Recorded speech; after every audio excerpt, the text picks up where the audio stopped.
سعودی عرب سے کسی نے پوچھا ہے میرا بھائی لاہور سے وزٹ ویزے پر مکہ آ رہا ہے تو اس پر عمرہ لازم ہوگا، تو وہ عمرے کی نیت کہاں سے کرے گا، لاہور سے یا جدہ ایئرپورٹ پر؟ رہنمائی فرمائیں۔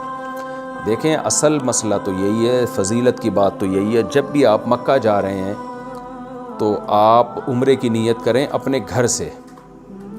جہاں آپ رہتے ہیں، لاہور میں رہتے ہیں، جاپان میں رہتے ہیں، سری لنکا میں رہتے ہیں، جہاں بھی رہتے ہیں، اس میں بیت اللہ کی عظمت بھی ہے،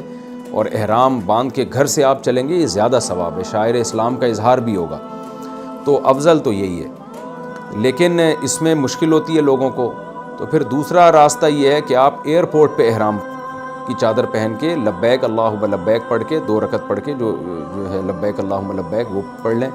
یعنی گھر میں لبیک پڑھ لیں تو وہیں سے آپ عمرے کی پابندیاں شروع ہو جائیں گی، سب سے افضل یہ ہے، اور احرام کی چادر پہن لیں۔ دوسرے درجہ یہ کہ ایئرپورٹ پہ یہ کام کر لیں، کیونکہ جب احرام میں آ جاتا ہے انسان تو پابندیاں بھی ہوتی ہیں، تو ڈر ہوتا ہے کہ یار بہت لمبی پابندیاں ہیں تو ایسا نہ ہو مجھ سے کوئی غلطی ہو، دم واجب ہو جائے، تو آسان حل جو اس میں تھوڑا کم ثواب ہے وہ یہ کہ ایئرپورٹ پہ آپ احرام کی چادر پہن لیں اور لبیک اللہم لبیک تلبیہ پڑھ کے عمرے کی نیت کر لیں، یہ دوسرا درجہ ہے۔ اس سے بھی آسان درجہ یہ ہے کہ آپ صرف عمرے کی چادر ایئرپورٹ پہ پہنیں، لبیک نہ پڑھیں۔ لبیک آپ اس وقت پڑھیں جب اناؤنسمنٹ ہو کہ بھئی میقات سے اب آپ گزرنے والے ہیں۔ جہاز میں جب بھی کوئی جہاز جدہ جاتا ہے نا تو اناؤنسمنٹ ہوتی ہے کہ جو عمرہ کرنے والے وہ نیت کر لیں، تو پھر میقات سے پہلے پہلے لبیک پڑھ لیں، چادر اس لیے پہلے باندھ لیں کہ وہاں پھر جہاز میں موقع نہیں ملتا چادر باندھنے کا، تو یہ تیسرا درجہ ہے نا، یہ بھی بہترین بات ہے، تھوڑا نسبتاً کم ثواب ہے۔ چوتھا درجہ یہ ہے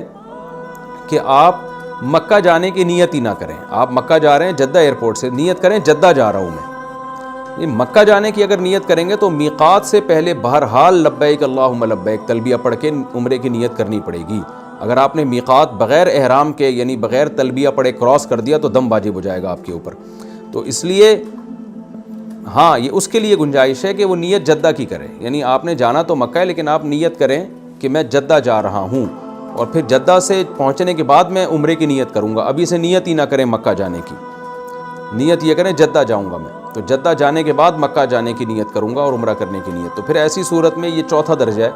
کہ آپ یہاں سے جدہ جائیں جیسے سب جاتے ہیں، جدہ میں امیگریشن وغیرہ کے مراحل سے گزرنے کے بعد وہاں کھائیں پئیں، جو بھی آپ نے کرنا ہے اپنے کام کو نمٹائیں، کوئی بھی کام اگر نہیں ہے تو وہاں پھر آپ اس کے بعد جا کے پھر حدود حرم میں داخل ہونے سے پہلے پہلے آپ جدہ ہی میں، جدہ سے تھوڑا قریب ہی ہے حدود حرم، اس لیے جدہ میں پھر آپ احرام کی چادر بھی پہن لیں جب مکہ جانے کا ارادہ ہو، اور پھر تلبیہ پڑھ کے عمرے کا احرام بھی باندھ لیں، تو یہ سب سے آخری درجہ ہے۔ تو یہ 4 درجات ہیں، تو یہ والا درجہ سب سے کم ثواب ہے، پہلا والا سب سے زیادہ ثواب ہے، لیکن اتنا ضرور ہے کہ سب سے بہتر کم سے کم اتنا ضرور کر لیں کہ یہاں سے ڈائریکٹ نیت کریں مکہ جانے کی، بے شک جدہ اتر کے جائیں اور میقات سے پہلے احرام باندھ لیں، کم از کم یہ اس فضیلت پر تو عمل کر لینی چاہیے، ہاں کوئی ضرورت ہو تو ایک الگ بات ہے۔